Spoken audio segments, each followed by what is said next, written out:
मंदार माला कुलितालकाये कपाल मालांकित शेखराय दिव्यांबराय च दिगंबराय नमः शिवाय च नमः शिवाय। मैं सहायक प्रोफेसर डॉक्टर धर्मेंद्र तिवारी, वेद विभाग, जूथालाल संस्कृत महाविद्यालय, मझबलिया, पश्चिमी चंपारण। मैं आज निरुक्त के चतुर्थ पाद के बारे में विचार विमर्श करने जा रहे हैं, जिसकी शिक्षा शास्त्रीय प्रतिष्ठा द्वितीय वर्ष में दी जाती है। तो आज हम लोग सामान्यानाम खणाम नाम पदानाम निर्वचनम पर विचार करेंगे। साधारणानुन्नतराणि खडे विदस्यादित्यस्य विदः च द्युलोक आदित्यस्य च, और आदित्य के उत्तराणी माने आगे, खट मन छ साधारण नामानि सामान्य नाम है, यानी त्वस्य प्रधान्ये नोपरिष्टातानि व्याख्यास्यामः। अस्य यानी आदित्यस्य माने सूर्यस्य के यानी तू, तो जो तू माने नाम, प्रधान नान्य न माने मुख्य रूप से प्रयुक्त होते हैं, तानि उन नामों को उपरिष्टात माने बाद में व्याख्यास्यामः व्याख्यायित किया जाएगा।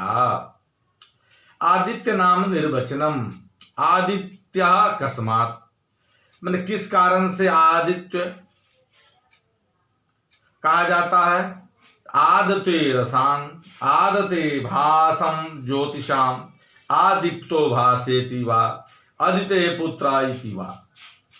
क्योंकि रसान माने रसों को, आदते माने आहरण कर लेता है, ले जाता है, ज्योतिषाम माने नक्षत्रों के, भासम माने प्रकाश को, भासम माने प्रकाश को, आदते माने आहरण कर लेता है। भाषा माने प्रकाश से आदित्य प्रकाशित होता है। आदित्य पुत्रा इति वा, अथवा अदिति का पुत्र है इसलिए आदित्य कहा जाता है। तो यास्क ने आदित्य का निर्वचन इस प्रकार दिया है कि आदित्य रसान, अर्थात आदित्य सभी पदार्थों के रसों को अपनी किरणों द्वारा आहरण कर लेता है, खींच लेता है, अतः आदित्य कहलाता है।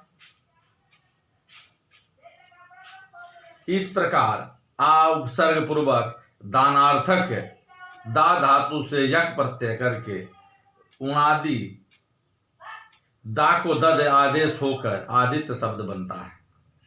आदित्य भासम ज्योतिषाम, अथवा चंद्रादि नक्षत्रों के, नक्षत्रादियों के प्रकाश को ले जाता है, अतः आदित्य कहलाता है।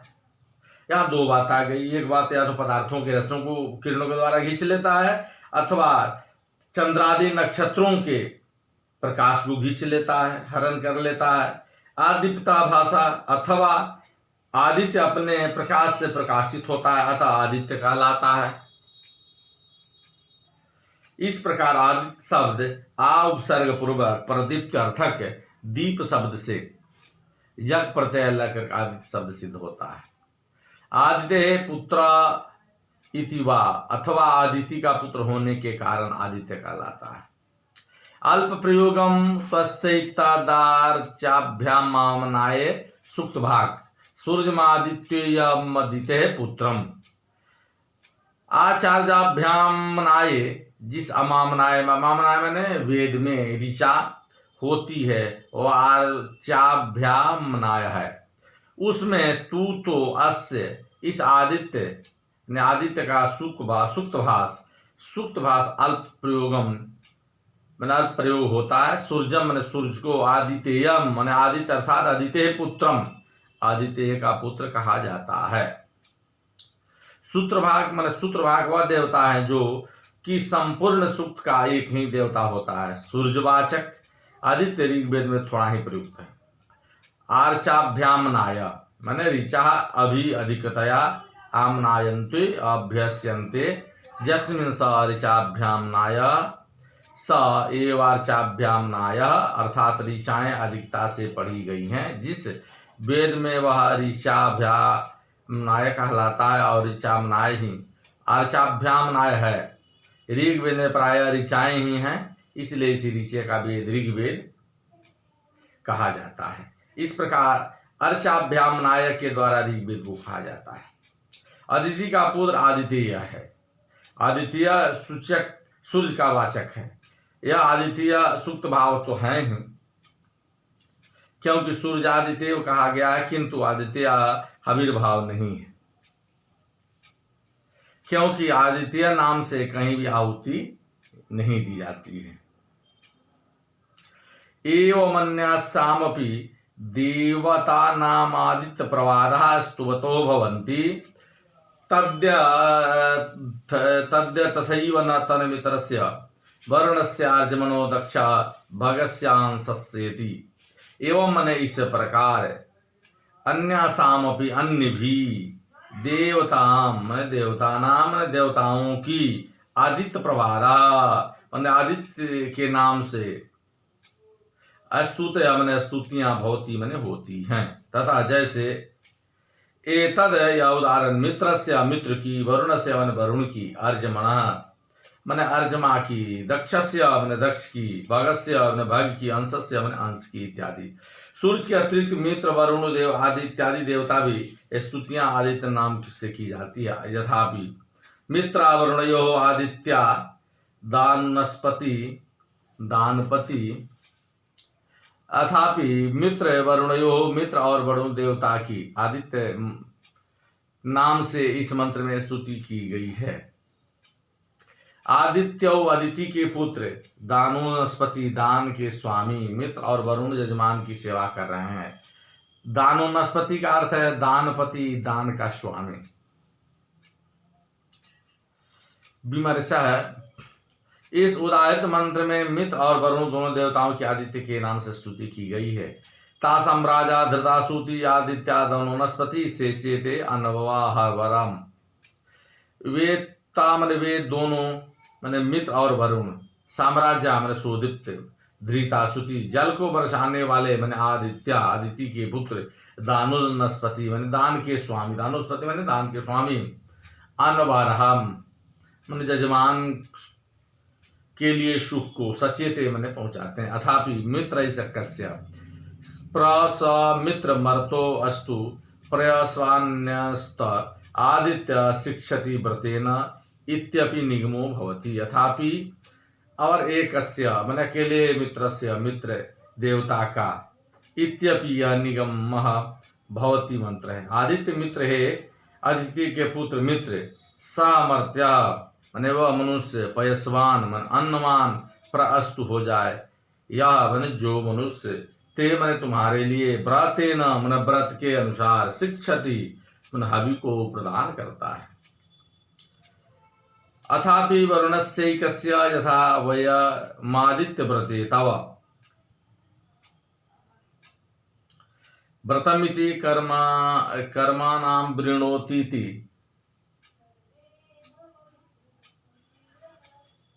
इदं पीतरद व्रत में तस्यादेव निवृत्ति कर्म वारयति सतः अन्नमपि व्रतम उच्यते यदा विनोति शरीरम।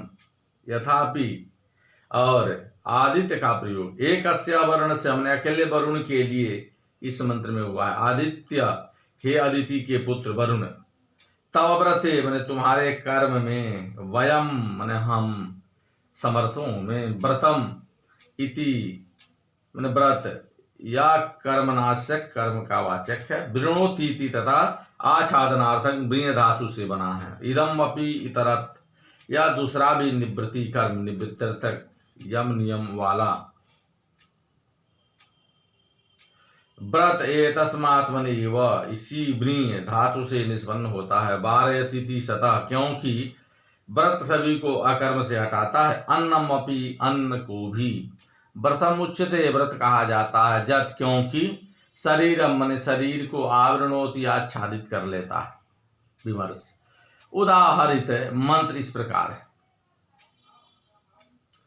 स्वपद निर्वचनम स्वरादित्यो भवति सुवर्णः सुईरिणः स्ववृतो रशान स्ववृतो भासम ज्योतिषाम स्ववृतो भासेति वा एतेन द्यौर्व्याख्याता।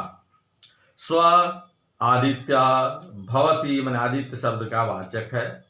सुवर्ण सुईरिण माने सुष्टु प्रकार से अंधकार भगाने वाला। स्वीतः माने रसान माने रसों को लेने के लिए गया होता है। सुव्रता माने ज्योतिषाम भासम माने चंद्रादियों और नक्षत्रादियों से प्रकाश को ग्रहण करने वाला, हरण करने वाला। स्ववृतो भाषा इति वा अथवा अपने प्रकाश से युक्त होता है। एतेन माने इन्हीं निर्वचनों के द्वारा देव द्युलोक वाचक स्व का भी व्याख्यातम व्याख्यान किया गया है। प्रेषणी पद निर्वचनम प्रेषणी आदित्यो भवति प्राश्नोत एवं वर्ण इति नैरुक्तः संस्पृष्टा रसान संस्पृष्टा भासम ज्योतिषाम संस्पृष्टो भासेति वा अथ देवहु संस्पृष्टा ज्योतिर्भि पुण्यकृद्भिश्च। प्रेषणी माने प्रश्न भी आदित्य माने आदित्य का वाचक भवति माने है, क्योंकि एन माने इस आदित्य को वर्ण माने शुभ्र वर्ण प्राश्नुते माने व्याप्त किए हुए इति नैरुक्ता या निरुक्त कारों का मत है। रसान माने रसों को संस्पृष्टा माने ग्रहण करने के लिए स्पर्श करने वाला। ज्योतिषाम माने नक्षत्रादिकों के भासम माने भास माने प्रकाश को। संस्पृष्टा माने ग्रहण करने के लिए स्पर्श करने वाला। वा माने अथवा भाषा माने अपने प्रकाश से संस्पृष्टा माने संयुक्त है। अथ और प्रश्नी से द्युलोक भी कहा जाता है। देव माने द्युलोक ज्योति भी ज्योतियों के पूर्णकृत भी च और पूर्ण करने वाले लोगों से संस्पृष्टा संयुक्त होता है।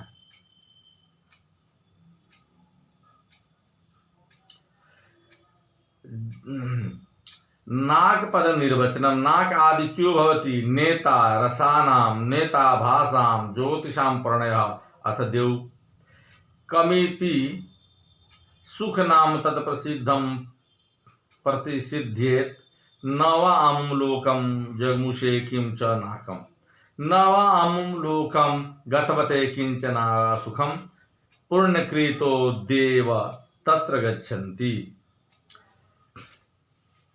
नाक के आदित्यवाचक नाक का निर्वचन प्रकार है। नेता रसानाम माने अर्थात नाक रसों को ले जाने वाला होता है। आदित्य रसों को ले जाता है अतः वह नाक कहा जाता है। नेता भाषाम माने आदित्य सभी प्रकाशों का नेता यानी ले जाने वाला होता है अतः नाक कहलाता है। ज्योतिषाम प्रणय अर्थात आदित्य नक्षत्रादि को चलाने वाला होता है अतः नाक कहा जाता है। ये नक्षत्रादि सूर्य के नियंत्रण में ही गतिमान रहते हैं। आदित्यवाचक गौर निर्वचनम गौरादि भवति।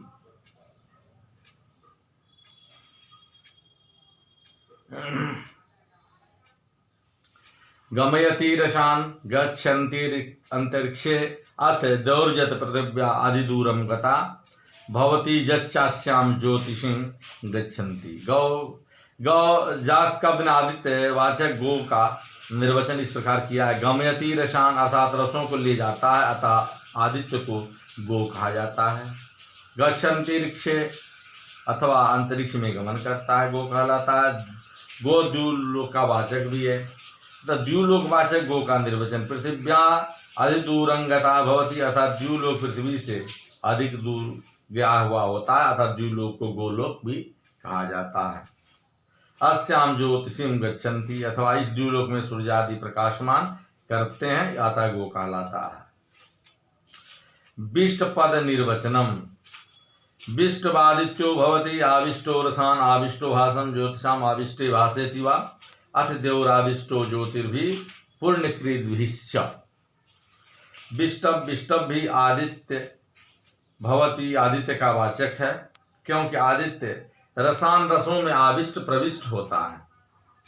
ज्योतिषाम नक्षत्रादिकों के भाषम प्रकाश में आविष्ट प्रविष्ट होता है, अथवा भाषा अपने प्रकाश से आविष्ट इति संयुक्त होता है। अथ और विष्टभ द्युलोक का भी वाचक है।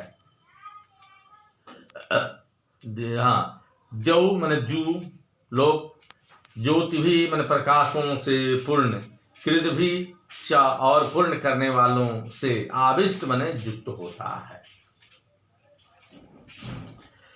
विष्टभ जास्क ने आदित्यवाचक विष्टभ शब्द का निर्वचन इस प्रकार किया कि आविष्टो रसान अर्थात आवित्य रसों में प्रविष्ट होता है, अतः विष्टभ कहलाता है। अविष्टो भाषम ज्योतिषाम अथवा नक्षत्रादिकों के प्रकाश में प्रविष्ट रहता है, अतः विष्टभ कहलाता है। आविष्ट भाषेति वा अथवा अपने प्रकाश से संयुक्त रहता है, अतः विष्टभ कहलाता है। विष्टभ द्युलोक का भी वाचक है।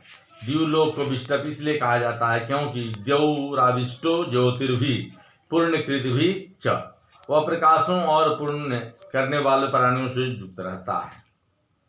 नभ आदित्यवाचक नभ विषय निर्वचनम।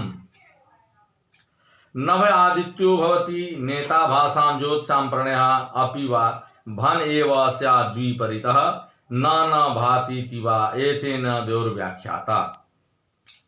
नभ नभ की आदित्य भवति माने आदित्य का वाचक है, क्योंकि आदित्य भाषा माने प्रकाशों को नेता माने ले जाता है, अतः नभ कहलाता है। ज्योतिषाम अपि वा अथवा भना प्रकाश होता हुआ विपरीत माने अक्षर परिवर्तन से नभ हो गया है, न भांति प्रकाशित नहीं होता है, इति न ऐसी बात नहीं है, अर्थात अत्यधिक प्रकाशित होता है। एतेन मन इसी आदित्यवाची नभ के निर्वचनों से द्यौ माने द्युलोक के वाचक नभ का निर्वचन व्याख्याता व्याख्यायित हो गया है। नभ आदित्यवाचक नभ शब्द का निर्वचन है। नेता भाषा मन आदित्य प्रकाश को ले जाने वाला होता है, अतः आदित्य को नभ कहा जाता है। ज्योतिषां प्रणय अथवा नक्षत्र आदि को गतिशील करता है, आदित्य को नभ कहा जाता है। अपि वा भन एव स्याद् विपरीतः अथवा भन मन प्रकाशमान होता हुआ आद्यंत अक्षर के परिवर्तन से नभ हो गया है। न भातीति वा प्रकाशित नहीं होता ऐसा नहीं है, अर्थात अत्यधिक प्रकाशित होता है, अतः नभ कहलाता है। नभ द्युलोक का भी वाचक है।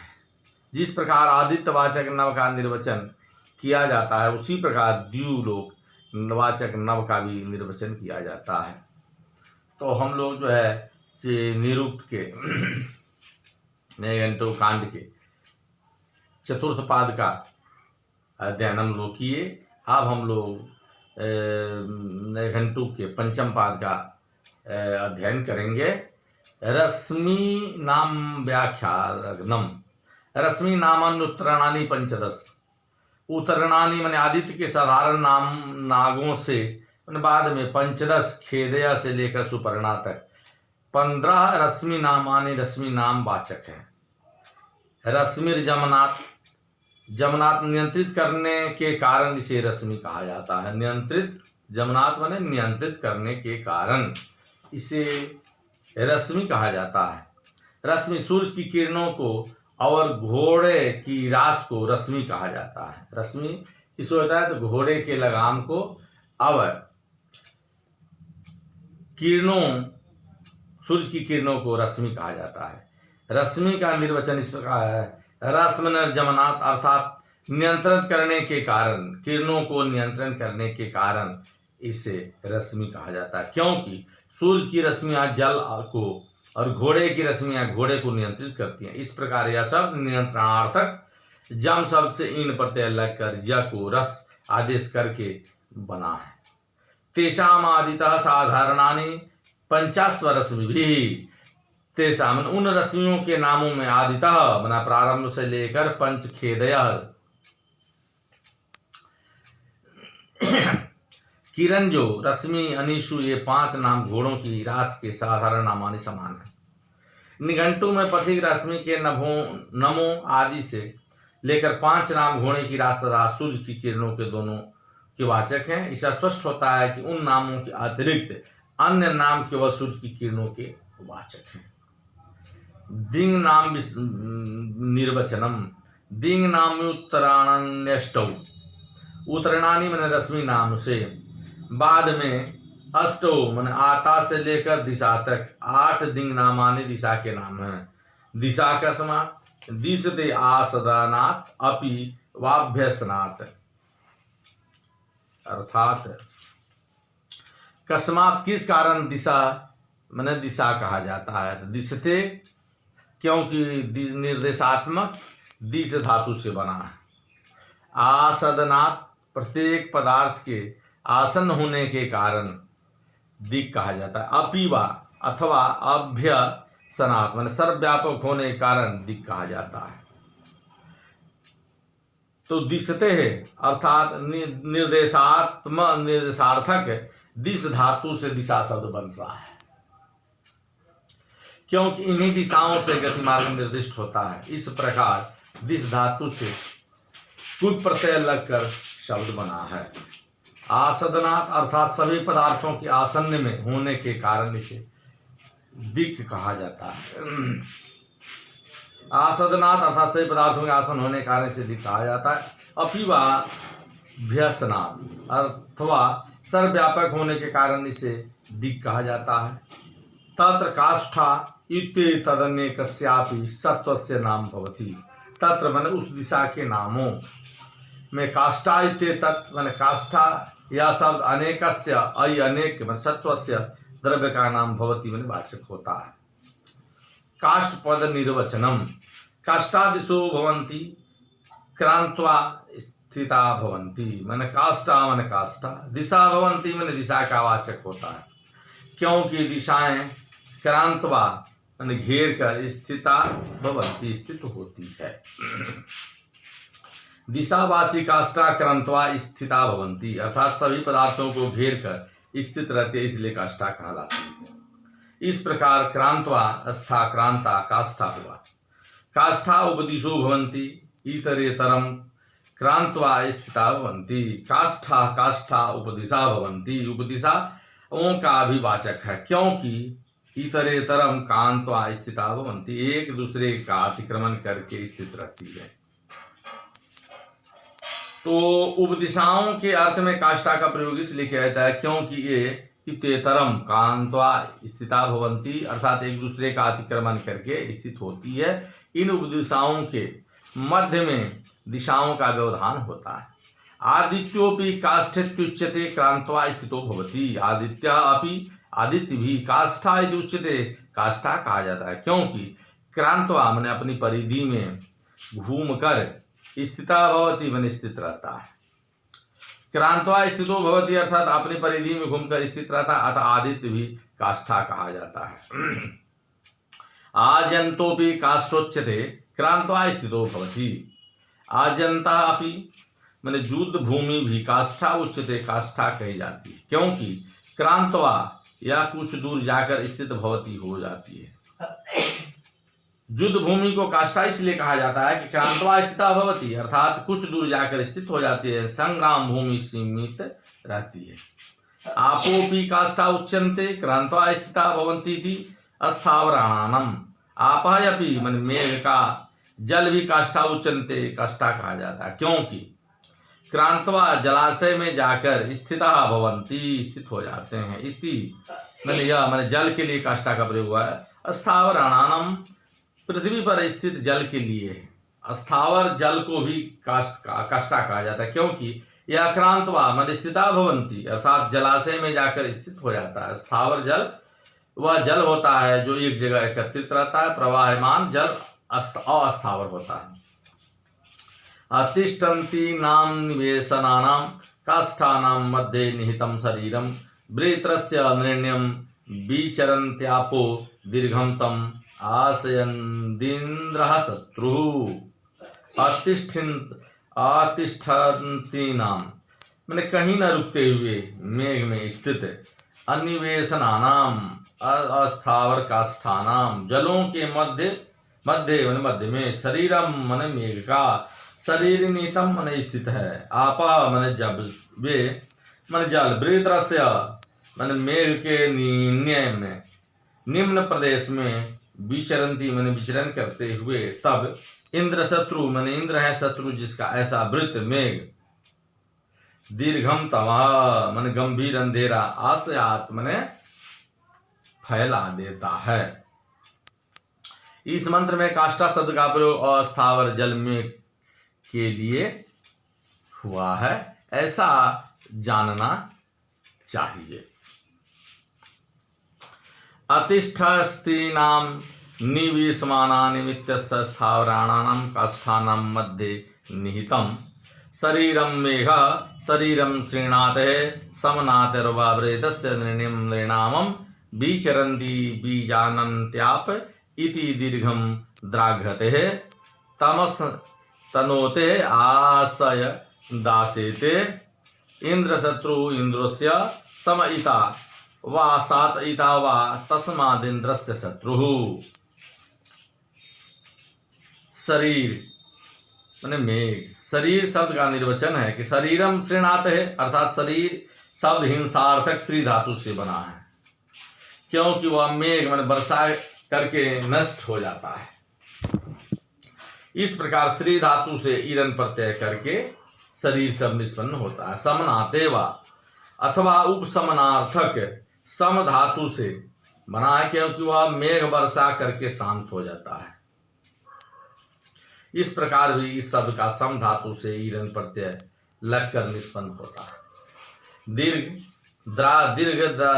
द्राघते अर्थात दीर्घ शब्द आयामार्थक दाघ्री धातु से निष्पन्न होता है, क्योंकि इसका आयाम बड़ा होता है। इस प्रकार इस शब्द दाध्री धातु से अप प्रत्यय लगकर दीर्घ के स्थान पर द्राग आदेश हो जाता है। तम तमा तनोते अर्थात तम शब्द विस्तारार्थक तनो धातु से बना है, क्योंकि इस विस्तृत अर्थात दूर फैला होता है। इस प्रकार इस शब्द तनु धातु से असून प्रत्यय करके निष्पन्न होता है। इंद्र शत्रु पद के दो अर्थ होते हैं। तत्पुरुष समास होने पर इंद्रस्य शत्रु वृत्रः, इंद्र का शत्रु वृत्र अर्थ होता है। दूसरा अर्थ बहुव्रीहि समास से इंद्र सातयिता सामयिता वाजस्य स, अर्थात इंद्र है शांत करने वाला या छेदन करने वाला जिसका वह इंद्र शत्रु है। या बहुव्रीहि समास से निष्पन्न अर्थात इंद्र शत्रु पद के लिए प्रयुक्त होता है। वृत्त अर्थ में जास्क ने इंद्र शत्रु पद का दो निर्वचन किया। इंद्रोस्य समयिता अर्थात इंद्र इसका समन करने वाला है, इसको समन करके जल बरसाता है। यहाँ शत्रु का अर्थ होता है समन करने वाला। अर्थात शत्रु पद समनार्थक सम धातु से क्रून प्रत्यय करके बनता है। सातयितावा अर्थात इंद्र का इसका छेदन करने वाला, मारने वाला, इसका छेदन करके जल बरसाता है। इस प्रकार शत्रु पद सातनार्थक साद्री धातु से क्रून प्रत्यय लगकर बनता है। तत्कोब्रीता मेघ इति नैरुक्तः त्वाष्ट्रो असुरः इत्यैतिहासिकः अपां च ज्योतिषस्य मिश्रभावकर्मणो वर्षकर्म जायते तत्रोप मार्थेन युद्धवर्णा भवन्ति। तत्को का वृत्र या वृत्र कौन है? वृत्र माने मेघा, मेघ है। इति नैरुक्तः ऐसा निरुक्तकार मानते हैं। त्वाष्ट्र असुर है और त्वष्ट्रा का पुत्र नामक असुर है। इति ऐतिहासिका ऐसा ऐतिहासिक लोग मानते हैं। अपा मन जलों ज्योतिषा च और विद्युत मन अग्नि के मिश्र भाव कर्मणा मिल जाने की क्रिया से वर्ष कर्म मन वर्षा की क्रिया जायते मन उत्पन्न होती है। तत्र उस वर्षा में उपमार्थे न उपमा के लिए जुद वर्णा जुद का रूप भवंती दे दिया जाता है। वास्तव वर्षा के मेघ का वर्णन अलंकारिक हुआ। वर्षा के समय विद्युत रूपी वज्र मेघ रूप जल पर प्रहार करता है। प्रहार करने से मेघ रूपी शत्रु छिन्न भिन्न होता है। वह वृष्टि के जल के रूप में पृथ्वी पर आ गिरता है। यही उपमा के रूप में विद्युत और मेघ के बीच हो रहा युद्ध है। इसमें ऐतिहासिक दृष्टि से किसी मनुष्य के युद्ध का वर्णन नहीं है। अविवतु खलु मंत्रवर्णा ब्राह्मणवादस्य विवृद्ध्या शरीरस्य श्रोत्रांसि निवारयस्यकार तस्मिन् हते प्रशस्यन्दिर आपः। तू मने और खलु मन निश्चित रूप से, अहिवत मने अहि शब्द से युक्त, मंत्रवर्णा मंत्रों के स्वरूप, ब्राह्मणवादाच और ब्राह्मण के कथन, शरीरस्थ मने विवृद्धया शरीर की वृद्धि के कारण, श्रोत्रांसी मने जलों के प्रवाहों, स्रोतों को निवारयस्यकारा मने रोक लिया जाता था। तस्मिन मने उस वृत्र के, हते मने मार जा दिए जाने पर, आपा मने जल, प्रशस्यन्दिरे मने वर्षा के रूप में प्रवाहित होने लगा है। मंत्रों और ब्राह्मण ग्रंथ में मेघ को अहि और विद्युत को इंद्र के रूप में मानकर दोनों के युद्ध की कल्पना की गई है। अहि को इंद्र प्रतिद्वंदी कहा गया है और जल को इंद्र, दोनों प्रतिद्वंदी वस्तुओं के एकत्र हो जाने से उनमें युद्ध का रूप दे दिया गया है। इसी प्रकार आशय को स्पष्ट किया गया है कि यास्क ने इस आगे उद्धृत ऋचा को दिया है, जिसका भाव पहले ही कह दिया गया है। शरीर के भारी हो जाने के कारण वृत्र ने जल के स्रोत को रोक दिया था और उसके मार दिए जाने पर जल प्रवाहित होने लगा। जैसे दास पत्नी रही गोपा अतिष्ठ निरुधा आपा परिणेव गावः अपाम बिलपमपिहितम जत्रासी रत्र वृतम जघन्वाम आप तदबारः। दास पत्नी, दासों मने मजदूरों की रक्षा करने वाले, अहि गोपा मने अहि मने मेघ से सुरक्षित, आप मन जल, पाणिना गावः इव व्यापारी द्वारा बाड़े में रोकी गई गावों के समान, निरुद्धा आतिष्ठन रुके हुए, जत जो अपाम जलों का, बिलम मन बील निकास द्वार, अपहितम बंद आसित था। वृत्र को जघन्वा इंद्र ने मारा, तत् मन वह अपवार मन खुल गया, जल बरसने लगा। इस मंत्र में अहि और वृत्र शब्द का प्रयोग मेघ के लिए हुआ है। बस हम अपनी वाणी को यहीं विराम देते हैं, फिर हम लोग अगले दिन निरुक्त के इस नैघंटु कांड के बारे में विचार विमर्श करेंगे। धन्यवाद।